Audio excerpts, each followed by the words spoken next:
What's good, everybody? It's BBKDRAGOON, and today I want to share with you my feedback and reactions to Halo Wars 2. I've beaten the campaign, done some multiplayer. I want to share my standout moments so you guys can make the choice if this is worth it for you. Both standouts in the good ways and the bad ways, because Halo Wars 2 by no means is perfect, but let's talk about where it succeeds first. Amazing cinematics. Blur Studios, who does great work. In this, I feel it is some of their absolute best. They realize classic pieces of artwork in a way that's so crisp and modern. The voice acting matches the lip syncing perfectly. You'd be hard-pressed to find a single viewer who isn't drawn in instantly when one of these cutscenes starts up. You look forward to them. The art and the color style in the actual gameplay is the old Halo style, with those super bright, vibrant, deep, saturated colors. It's really, really nice to see this world popping to the point where you wish you were playing a Halo FPS on that world as one of the Marines, boots on the ground. They do such a great job creating the world. Creative Assembly should be praised for this. They brought in that great Halo artwork that players have praised from Halo 1, 2, and 3, and managed to realize it in the RTS genre, something that's fairly new outside of the original Halo Wars. The unit designs as well, Creative Assembly should be totally given props for. They are awesome. They fit the roles and the tropes of classic RTS units, yet they all make sense for a UNSC military ensemble to have. There's no unit that you go, that's ridiculous, why would they have that? No, they all fit within this universe, and some of them you're like, I hope that unit or vehicle shows up in a future Halo game because I want to use that myself. Now, our main protagonist and antagonist, Cutter and Atriox, do a pretty good job of filling their role. Cutter is that really impassioned, powerful leader that gives some really rousing speeches that makes you want to back up this dude. You truly think this is a good guy. This is who you want commanding a ship at the UNSC. Atriox is a bad dude. He succeeds as a villain in some ways, in other ways not so much, which we'll touch on a little bit later. I would have liked to have more backstory and understanding of why Atriox is such a bad dude, but with all that being said, he is a better villain than what we saw previously in Halo 5.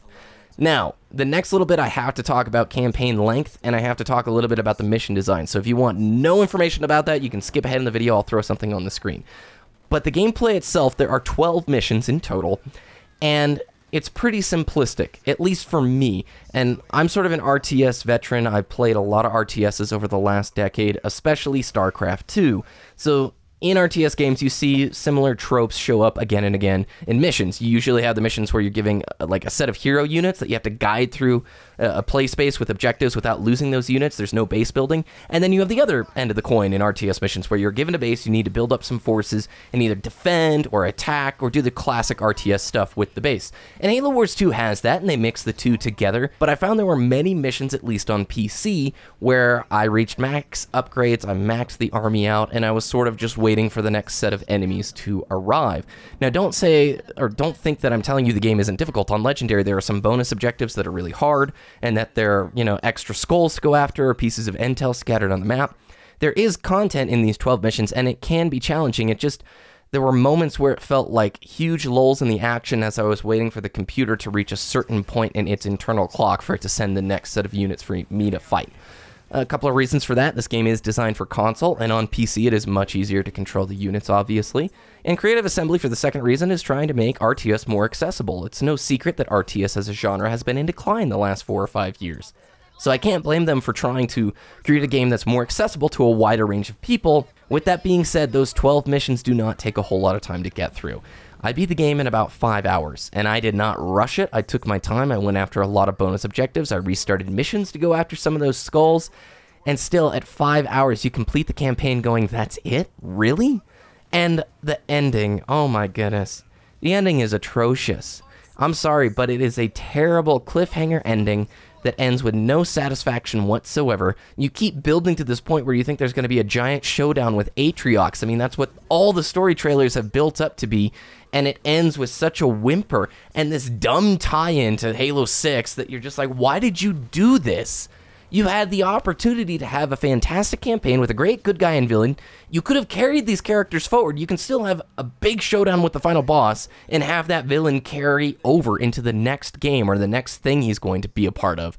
But yet they totally just felt like half of a game. And what frustrates me here is they have all the pieces of the pie to create an incredible RTS game. The units and the engine are all pretty awesome.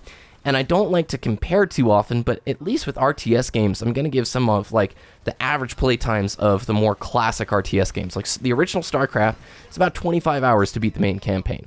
Warcraft 3 is about 21 hours. Medieval 2 Total War, a game made by Creative Assembly, praises one of their best games, about 35 hours. Legacy of the Void is about 12 hours. Wings of Liberty is about 17 hours. And so I really expected coming into this an RTS campaign that was going to be about 10 to 12 hours. Now, I'm not going to backseat game dev here because I don't know how long it takes them to script these missions or put them together. But at least in the RTS sphere, you guys have a great set of tiles and maps and units. You could have created some more scenarios, even if it was just to artificially prop up the length of the campaign and give us a few more things to go after. Ultimately, that cliffhanger ending completely removed a lot of the satisfaction that I had with it, because going through the game, I enjoyed the missions that I played, but it all ended way too quickly. As soon as it was starting to get good, it just, done, ripped the rug out from underneath you. The multiplayer gives you a lot of options between skirmish and blitz, 1v1, 2v2, 3v3, different game types, ranked modes. So this is really what you're going to sink your teeth into for the long term. And I'm going to need a couple of weeks to play on it to see what popular playstyles emerge, the popular builds, sort of unit balance.